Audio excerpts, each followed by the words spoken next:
Hello class. Welcome back बच्चों। लो प्यारे बच्चों, स्टार्ट कर रहे हैं कुछ नए टॉपिक्स के साथ। और फिर बेटा चैप्टर ख़त्म करने की तरफ लेके जा रहा हूँ आज मैं। ठीक है ना, आज नहीं हुआ तो कल आधा घंटा लगेगा चैप्टर ख़त्म हो जाए। ठीक है जी। फिर न्यूमेरिकल्स। लो प्यारे बच्चों, सब मेरी तरफ देख रहे हैं। बाबू सबसे पहले 2-3 फॉर्मूला की डेरिवेशन करनी है मुझे।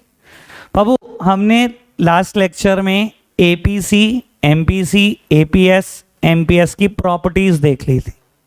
याद है आपको? हमने एक फॉर्मूला लगाया था ना। लो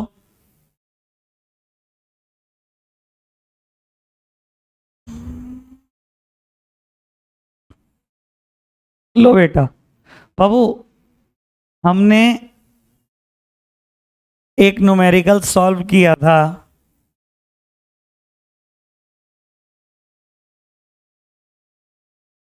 बाबू इस स्टैट से हमने 4 चीजें निकाली थी, एपीसी, एमपीसी, एपीएस और एमपीएस, और वहीं से हमने प्रॉपर्टी बनाई थी। याद आई होगी शायद आपको बात।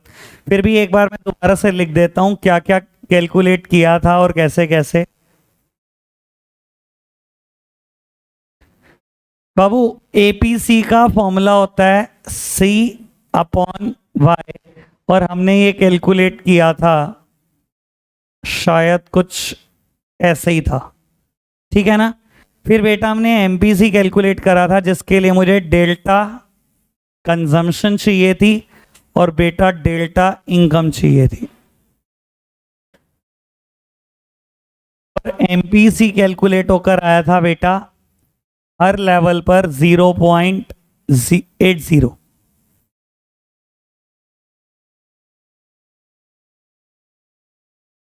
फिर हमने बेटा एपीएस भी कैलकुलेट कर लिया था और एपीएस आया था कुछ ऐसे। ठीक है ना। फिर हमने चेंज इन सेविंग्स भी कैलकुलेट कर लिया था, जो हर लेवल पे 20 था। और हमने एमपीएस भी कैलकुलेट कर लिया था, जो हर लेवल पे 0.20 था। ठीक है जी। और यहां से हमने चारों की प्रॉपर्टीज भी लिख ली थी, अगर याद हो तो। ठीक है जी। अब बेटा 2 फॉर्मूला की डेरिवेशन मुझसे अभी सीखनी भी है और प्रूव भी हो जाएगा। आप सिर्फ सामने देखना मेरी तरफ। बेटा इनकम या तो कंज्यूम हो जाती है या तो सेव। कोई दिक्कत कोई परेशानी तो नहीं? कर चुके हैं ये बात। इनकम या तो कंज्यूम होती है या तो सेव। अगर मैं क्या करूं, both sided divided by delta y, दोनों साइड डेल्टा वाई से डिवाइड कर दूं तो क्या होगा? बाबू इस साइड भी डिवाइड कर दी मैंने और इस साइड भी डिवाइड कर दी। 1 is equals to c upon y. ये फॉर्मूला पढ़ा था हमने, किसका होता है? एपीसी। और बेटा हमने फॉर्मूला इसका भी पढ़ा हुआ था, एस अपॉन वाई किसका फॉर्मूला होता है? एमपीएस। बस ठीक हो तबे तो ठीक है तुम्हारी, पानी पुनी पिलाऊं? हाँ जी। APC plus APS equals to 1। और प्यारे बच्चों देखो, जो आपने न्यूमेरिकल करा हर लेवल पे चेक कर लो, क्या एपीसी और एपीएस 1 ही है? 1.20 माइनस 0.20, ये भी मिला के 1 हुआ। 1 और 0 ये भी मिला के 1 हुआ। 0.93, 0.07 ये भी 1 हुआ, ये भी 1। प्रूफ भी हो गया इस बात से। ये मुझे उसी दिन कराना था और लेट हो गए थे। ठीक है ना जी। बाबू एक और बात, बाबू इनकम अगर इंक्रीज होगी तो बेटा वो इंक्रीज इन इनकम या तो बेटा इंक्रीज इन कंजम्पशन में करेंगे या इंक्रीज इन सेविंग में करेंगे। ठीक है ना। Both sided divided by delta y. एक और फॉर्मूला डिराइव होगा। 1 इज इक्वल्स टू, ये फॉर्मूला है बेटा एमपीसी का और ये फॉर्मूला है बेटा एमपीएस का। यानी कि MPC plus MPS equals to 1। और बेटा यहां भी दिखाई दे रहा है, ये रहा एमपीसी और ये रहा, सॉरी एमपीसी और ये रहा एमपीएस। कोई दिक्कत कोई परेशानी तो नहीं? बात ओके? अरे यहाँ के बैठ जाओ बड़ा बड़ा। हाँ जी सर, इतनी बात, कोई दिक्कत कोई परेशानी तो नहीं आपको? पढ़ाऊं बात को आगे? तो अच्छा एक बात बताओ, पेपर में, चलो क्या एक हल्का सा ना मैं एग्जाम्पल चेंज कर रहा हूं। इनकम मैंने बढ़ा दी बेटा 100 से, इस बार ना मैं हल्का सा कंजम्पशन में चेंज कर रहा हूं, ऑल्दो मेरे को इसका यूज नहीं करना। करो, वहां बैठ जाओ मंच के पास। हाँ जी बेटा, मेरे को ना ऑल्दो इसका कहीं यूज नहीं करना, ये कोई शेड्यूल मैं अलग नहीं कर रहा हूं, जैसा प्रॉमिस है बिल्कुल वैसा ही है। शेड्यूल में बेटा मैंने इस बार कंजम्पशन को 30 ले लिया और 90 का गैप लेते हैं, ठीक है ना। ये हो गया 120, 210, 300, 390, ठीक है जी। बाबू आपने एक बार मुझे ना यही सारी टर्म कैलकुलेट करके दिखानी है, यही चारों, ठीक है। एपीसी, एपीएस, एमपीसी और एमपीएस, ठीक है ना। सबसे पहले ही ट्राई आपकी, अगर आपसे नहीं होगा फिर मैं करके दिखाऊंगा। एक बार पहले ये करके दिखाओ। लो प्यारे बच्चों, बस अब सामने देखो, बहुत देर हो गई। बस बस बस, जिसने जितना करना था बहुत अच्छी बात, नहीं हुआ उससे भी अच्छी बात। लाओ एक बार मैं करके दिखाऊं। बाबू हमें कैलकुलेट करना है एपीसी, एपीएस, एमपीसी, एमपीएस। सबसे पहले बेटा बात कर लेते हैं एपीसी की। बाबू एपीसी कैसे निकल सकता है, मेरी तरफ देखना सर। सी अपॉन वाई ये फॉर्मूला है एपीसी का। समथिंग अपॉन जीरो कैलकुलेट ही नहीं हो सकता बेटा।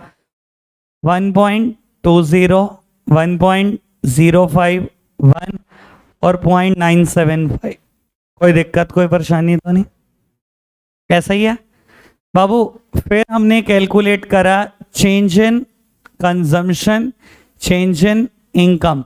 सर चेंज का नियम है current level minus previous level. First level पे चेंज नहीं निकल सकता, current level minus previous level. एक सेकंड भाई, फर्स्ट लेवल पे चेंज नहीं निकल सकता, सेकंड लेवल पे current level minus previous level, third level, fourth level and fifth level. ऐसे ही इनकम हर बार चेंज 100 का।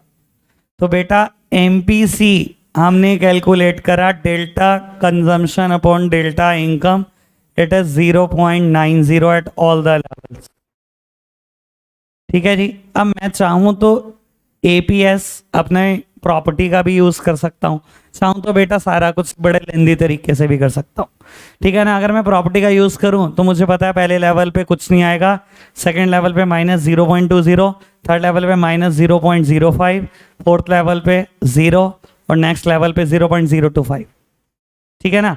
चाहो तो वैसे कर लो, लेकिन चलो एक बार मैं लेंदी तरीके से भी कर देता हूँ बेटा। इनकम माइनस कंजम्पशन ये होती है सेविंग, यानी कि 0 -30 -30 -20, ठीक है जी। बाबू एपीएस का फॉर्मूला S अपॉन वाई, ठीक है ना। लगा लेना बेटा S अपॉन वाई का फॉर्मूला।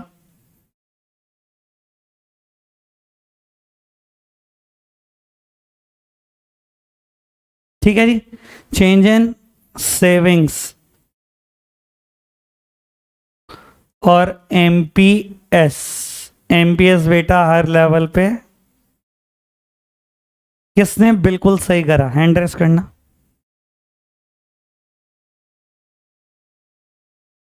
हरनीत, खुशी, यार इसमें क्यों गलतियां कर रहे हो? चलो यार इसमें क्यों गलतियां कर रहे हो? अब इसमें तो कुछ भी मुश्किल नहीं था, कोई दिक्कत तो नहीं अभी तक। जिसने गलती करी अब समझ आया, बढ़ाऊं बात को आगे। अब इधर देखो मेरी तरफ, मान लो बेटा ये मेरे को ये पेपर में दे देता है, यही न्यूमेरिकल इनकम दे देता है और कंजम्पशन दे देता है, और मुझे कहता है calculate the consumption at the income level of 20,000। दे सकता है भाई, क्यों नहीं दे सकता। तो आप ये करना बेटा, जैसे कि आपको कंजम्पशन में ट्रेंड दिखाई दे रहा है 90 बढ़ रहा है और इनकम में 100, तो आप लिखना 400 के बाद आया 500, इधर 480, 20,000 तक ले जाना।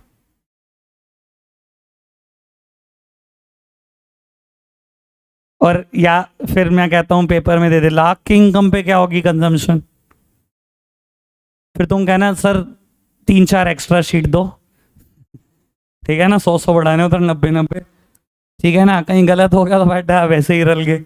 चलो खैर सुनो, सर ये क्या तरीका है? दे तो सकता है बेटा, क्या कोई तरीका है, क्या कोई फॉर्मूला हो सकता है बेटा यहाँ से डिराइव? बेटा एक फॉर्मूला में यहाँ से डिराइव करना है।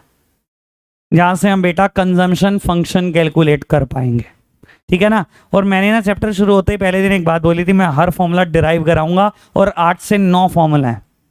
सबसे पहले हमने एडी डिराइव करा, देन एएस डिराइव करा, देन बेटा एपीसी, एपीएस, एमपीसी, एमपीएस की बात कर चुके हैं, समझ चुके हैं। देन बेटा 2 प्रॉपर्टी अभी डिराइव करी, 2 और अब कर रहा हूं, फिर जाकर चैप्टर कहीं खत्मे की तरफ है, ठीक है जी। अब सुनना बेटा, मैं अगर कंजम्पशन फंक्शन देखूं कैसे मैं डिराइव कर सकता हूं, सिर्फ आप यहां नजर घुमाओ। मुझे दिखाई दे रहा है इनिशियली कंजम्पशन इज 30, और इनिशियली जो कंजम्पशन होती है वो कुछ और नहीं सी बार होती है, यानी कि ऑटोनोमस कंजम्पशन। और उसके बाद मेरे को एक ट्रेंड दिखाई दे रहा है। ट्रेंड क्या कह रहा है, कितने रुपए का चेंज आ रहा है, 90। हर लेवल पे कितने का चेंज आ रहा है, 90 रुपए का। ये आपको पता है 90 कहां से आ रहा है, सुनो मेरी तरफ देख रहे हैं सब, MPC multiplied by the income. ये कहीं और नहीं है बेटा, ये ऐसे कैलकुलेट हो रहा है। देखो मेरी तरफ देखो, जल्दी ना करना बाबू। MPC multiplied by the income, 100 multiplied by 0.90 यानी कि 90। 90 प्लस 30 कितना हो गया, 120। नेक्स्ट लेवल पे देखो, एमपीसी 0.90 मल्टीप्लाइड बाय 200 यानी कि बेटा 0.90 multiplied by 200 180। 180 plus 30 210। 0.90 multiplied by 300 270 plus 30 300। 0.90 multiplied by 400 360 plus 30 390। Sir ये आप डिराइव कर रहे हो, रटवाना तो बहुत आसान है, 1 मिनट में बताऊं फॉर्मूला, आप खुश मैं भी खुश। हाँ जी, क्लियरली दिखाई दे रहा है कंजम्पशन फंक्शन कैसे डिराइव हो रहा है। बेटा एक बात और,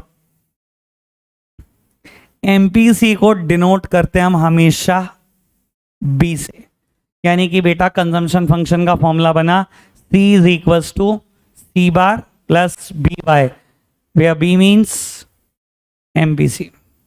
ठीक है जी, कोई दिक्कत कोई परेशानी तो नहीं। अच्छा मेरा सच में दिला एक बार, 20,000 की इनकम पर क्या कंजम्पशन आई, एक हाँ बोल बोल।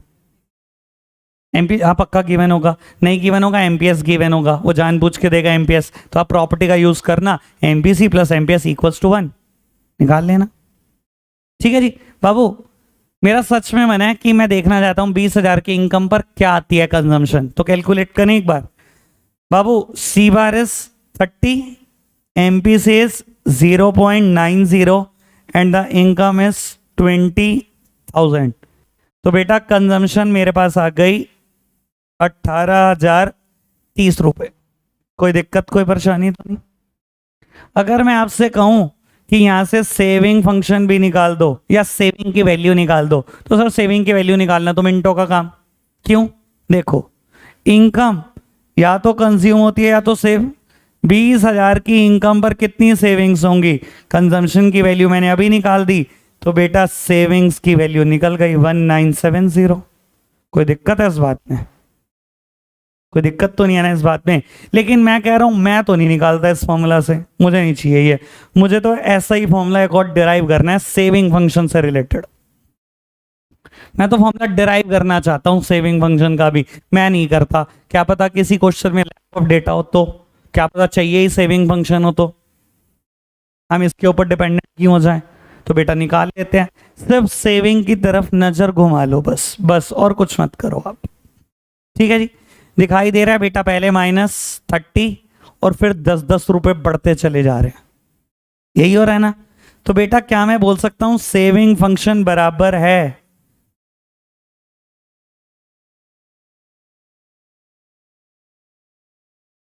क्या मैं बोल सकता हूं बेटा सेविंग फंक्शन बराबर है, शुरू में -30 है, ये उतना ही है जितनी ऑटोनोमस कंजम्पशन थी, बस नेगेटिव है, तो मैंने लिख दिया -C बार। कोई दिक्कत तो नहीं। और फिर बेटा कुछ और नहीं, ये MPS multiplied by the income है। सिर्फ मेरी तरफ देखो, अभी जल्दी नहीं करना। एमपीएस कितना है बेटा 0.10, 0.10 मल्टीप्लाइड बाय 100 कितना हुआ 10। -30 + 10 -20। 0.10 मल्टीप्लाइड बाय 200 कितना हुआ 20, -30 + 20 -10। 0.10 मल्टीप्लाइड बाय 300 कितना हुआ 30, -30 + 30 0। 0.10 मल्टीप्लाइड बाय 400 40, -30 और 40 10। क्या बेटा फॉर्मूला सही डिराइव हो गया?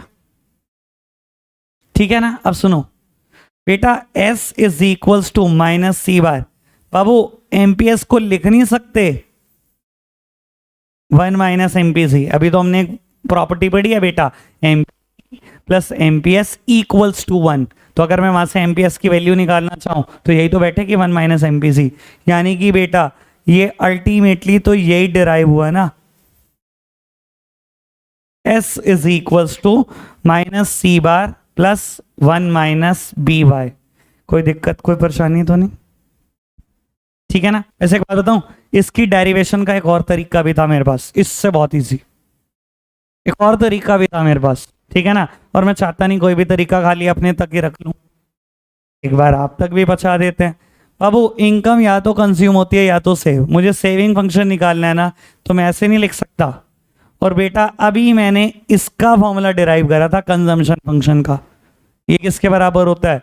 सी बार प्लस बी वाई। ठीक है ना। ब्रैकेट ओपन करो, -C बार -B वाई। पहले ना एक काम करो, पहले ये टर्म लिख रहा हूं मैं, -C बार प्लस वाई। अब ये टर्म y कॉमन, ये वही तो बन गया बेटा जो अभी हमने डिराइव करा।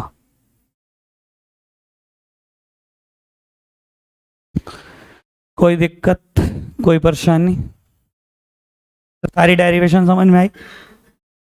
आपने करी है, मैंने तो कुछ भी नहीं बताया इसमें। ठीक है ना जी, बात क्लियर? रटा तो नहीं ना कोई फॉर्मूला। अब 20 क्या तू लाख पे पूछ ले, चाहे तू 5 लाख पे पूछ ले कि 5 लाख की इनकम पे कितनी कंजम्पशन और कितनी सेविंग, ये मिनटों का काम है हमारा। ठीक है ना, बात ओके? बाबू ये नोट डाउन करो, फिर एक टॉपिक और कर रहे हैं हमने आज। बाबू बस अब मेरी बात सुनो, पेपर में टॉपिक आता है, 2 टॉपिक अब कराने जा रहा हूं, जल्दी जल्दी हैं 5-5 मिनट के। एक्सप्लेनेशन आपने लिखनी है, मैं ग्राफ समझाऊंगा। पेपर में टॉपिक आता है derive the saving curve from consumption curve. ठीक है ना। अभी नोट्स में क्वेश्चन भी लिखवाऊंगा, derive the saving curve from the consumption curve. और रिवर्स क्वेश्चन भी आता है, derive the consumption curve from the saving curve. That means once in both is given in the question। ठीक है ना, one of the both is given in the question. या तो consumption curve given होगा या सेविंग कर्व, और मेरे को अदर वन डिराइव करना है। ठीक है ना प्यारे बच्चों, मेरी तरफ देखना, वो कहने को गिवन होगा, बनाना वो भी हमें ही है। ठीक है ना। वो क्या कह रहा है? Derive the saving curve from the consumption curve. That means consumption curve is given in the question. और ये कर्व वही पाएगा बेटा जिसको प्रॉपर्टी पता है। प्यारे बच्चों, सबसे पहले हम एक्स एक्सिस पे ले रहे थे इनकम और वाई एक्सिस पे कंजम्पशन। चाहे कंजम्पशन लिख लो, चाहे एग्रीगेट डिमांड लिख लो, चाहे एग्रीगेट सप्लाई लिख लो। ठीक है जी। बाबू सब मेरी तरफ देख रहे हैं? सर सबसे पहले मैंने कर्व बनाया, एएस कर्व, और ये 60 डिग्री का एंगल क्रिएट करते हुए जाएगा। वही तो मैंने कहा मैं भी टेस्ट कर लूं कितने पड़ रहे। बाबू ये 45 डिग्री का एंगल क्रिएट करते हुए जाएगा। क्यों? क्योंकि हर लेवल पे income is equals to AS. जैसे जैसे इनकम बढ़ती है वैसे वैसे एएस बढ़ता है। अगर इनकम 100 तो एएस 100, ये 200 200, 300 300, 400 400। तो बेटा इसको बिल्कुल बीच से काटता हुआ चला जाता है बेटा, और 45 डिग्री का एंगल फॉर्म होता है। याद आई बात? बेटा कंजम्पशन कर्व अगर याद हो, शुरू में इनकम से बड़ा होता है, फिर कहीं इनकम को इंटरसेक्ट करता है, और फिर कहीं इनकम से कम होता चला जाता है। At zero level of income जितनी भी कंजम्पशन होती है ये कुछ और नहीं, सी बार होती है। ठीक है जी। सर ये गिवन था क्वेश्चन में कहने को, बनाया तो ये भी हमने। अगर यही नहीं पता होगा तो यहीं फेल हो जाओगे, ठीक है ना। और बेटा अगर ये पता होगा तो आगे की बात सोचते हैं। मुझे डिराइव करना है saving curve from the consumption curve. Derive करूं सेविंग कर्व, तो प्यारे बच्चों x axis origin y axis. प्यारे बच्चों सिर्फ मेरी तरफ देखना, आप कोई गड़बड़ नहीं होनी चाहिए। और पेपर में जब ये क्वेश्चन आता है बच्चे पता क्या बोलते हैं, बहुत मुश्किल क्वेश्चन है, बहुत मुश्किल। ये तो रब ही बताएगा भाई मुश्किल क्या है, भगवान से भी नहीं डरते लोग। लो बाबू, जितनी जीरो लेवल ऑफ इनकम पे कंजम्पशन होती है उतनी ही सेविंग्स नेगेटिव होती है। मैं कुछ अनोखी बात नहीं बोल रहा, मैं बोलूं अगर कि इनकम 0 कंजम्पशन 40 तो सेविंग कितनी। तो सर मैंने भी तो यही बोला, 0 लेवल पर जितनी कंजम्पशन होती है, यानी कि जितनी ऑटोनॉमस कंजम्पशन होती है उतनी बेटा ऑटोनॉमस कंजम्पशन नेगेटिव होती है 0 लेवल पर, सेविंग्स के पॉइंट ऑफ व्यू से बोलूं। यानी कि बेटा अब मुझे डिराइव क्या करना है, saving curve from the consumption curve. Question में कंजम्पशन गिवन है ना, जितनी 0 लेवल पे कंजम्पशन आई हमने इसको मेजर कर लिया और उतनी ही हमने सेविंग्स नेगेटिव ड्रॉ कर दी, ठीक है। ये मेरे को मिला 1 पॉइंट, ये है -C बार। कोई दिक्कत कोई परेशानी तो नहीं, पहला पॉइंट मिल गया। बाबू ये जो पॉइंट है, इस पॉइंट की खासियत पता है ना आपको, ये तो बोल भी नहीं सकते आप, इतनी बार हो गया अब, ठीक है ना। ये बाबू क्या है, ये वो ब्रेकअप वाला पॉइंट है, ये break even point. Break even point की प्रॉपर्टी क्या है, 2 y is equal to C and S is equal to 0। जहां बेटा कंजम्पशन इनकम कर्व को इंटरसेक्ट करा, हमने एक परपेंडिकुलर ट्रेस करा और हमने बेटा वहीं पर सेविंग्स 0 ले ली, ठीक है। सर एक मैथ की बात बोल रहा हूं, किसी भी लाइन को बनाने के लिए बेटा 2 पॉइंट की जरूरत होती है और मेरे पास दोनों है। 1 पॉइंट ये रहा, एक ये रहा, इससे ज्यादा मैथ मुझे नहीं पता। हो गया डिराइव सेविंग कर्व, मेरे को कुछ बोलना भी नहीं इसके बाद, तो खत्म। कितना मुश्किल क्वेश्चन है पेपर में, ठीक है ना। Derive the saving curve from the consumption curve. Sir easy simple one, save उल्टा भी कर लें फटाफट से। लो प्यारे बच्चों, इस बार बेटा देखो लिखना एक्सेस ऑक्सेस सब आपने है। इस बार सेविंग कर्व गिवन है, इनिशियली डिस सेविंग्स कहीं 0, फिर ये पॉजिटिवली स्लोप्ड कर्व होता है, यही प्रॉपर्टी है इसकी। बाबू इस बार मुझे क्या करना है, मुझे कंजम्पशन कर्व बनाना है, बनाएंगे कंजम्पशन कर्व, लेकिन सबसे पहले इनकम कर्व कह लो या बेटा एएस कर्व कह लो, मैंने ये ड्रॉ कर लिया। कोई दिक्कत कोई परेशानी तो नहीं। एट 0 लेवल ऑफ इनकम जितनी सेविंग्स नेगेटिव हैं उतनी ही ऑटोनॉमस कंजम्पशन होती है, रिवर्स इंजीनियरिंग, ठीक है ना। यानी कि बेटा ये मुझे मैंने मेजर किया और मुझे पहला पॉइंट मिल गया बेटा C बार, ठीक है ना। और बेटा जहां कहीं सेविंग्स नेगेटिव हैं, अगर मैं यहां से परपेंडिकुलर ट्रेस कर दूं तो बेटा मुझे पता लगेगा कि यहीं कहीं इनकम और एएस बराबर होने वाला है, इनकम और कंजम्पशन कहीं बराबर होने वाली है, ठीक है ना। अगेन बाबू किसी भी लाइन को खींचने के लिए 2 ही तो पॉइंट चाहिए, मेरे पास अगर एक ये था एक ये था, मैंने लाइन खींच दी, हो गया पूरा काम, ठीक है ना। सिंपल वन, एक्सप्लेनेशन आपने लिख के दिखानी है, ठीक है ना। फटाफट से दोनों ड्रॉ करो, लिखना चाहो लिखो पहले फटाफट से। टॉपिक का नाम क्या लिखोगे, derive saving curve from consumption curve, ठीक है ना। बाबू कोशिश करके बच्चे नए पेज से करें इसको, ऐसे ना करना बेटा आधा पेज हो वहां से शुरू कर दो टॉपिक, फिर 2 डायग्राम कैसे बनाओगे उस आधे पेज पे। Derive saving curve from the consumption curve, graph बनाओ, एक्सप्लेनेशन होमवर्क है, दोनों ग्राफ बना लो, ठीक है जी। पहले ही बनाओ, मुझे बताओगे फिर मैं आगे कर दूंगा स्लाइड, ठीक है जी। अभी पोस्ट करो। बाबू कर्व और फंक्शन में ना बड़ा सारा डिफरेंस होता है। अगर मैं कहूं derive the saving function from the consumption function तो बात अलग है, और मैं अगर कहूं derive the saving curve from the consumption curve तो बात अलग है। सर फंक्शन पूछता तो सुनो, फिर मैं ये करता y is equal to C plus S, मुझे क्या पूछा derive the saving function from the consumption function. तो मैं फिर कंजम्पशन फंक्शन का फॉर्मूला लगाता ये, और फिर सेविंग फंक्शन डिराइव करके दिखाता। कर पूछेगा तो कर, फंक्शन पूछेगा तो फंक्शन, देख कर, जल्दबाजी की कोई जरूरत नहीं है, ठीक है ना। आज के लिए हम इतना ही रखते हैं बच्चों, बाय बाय।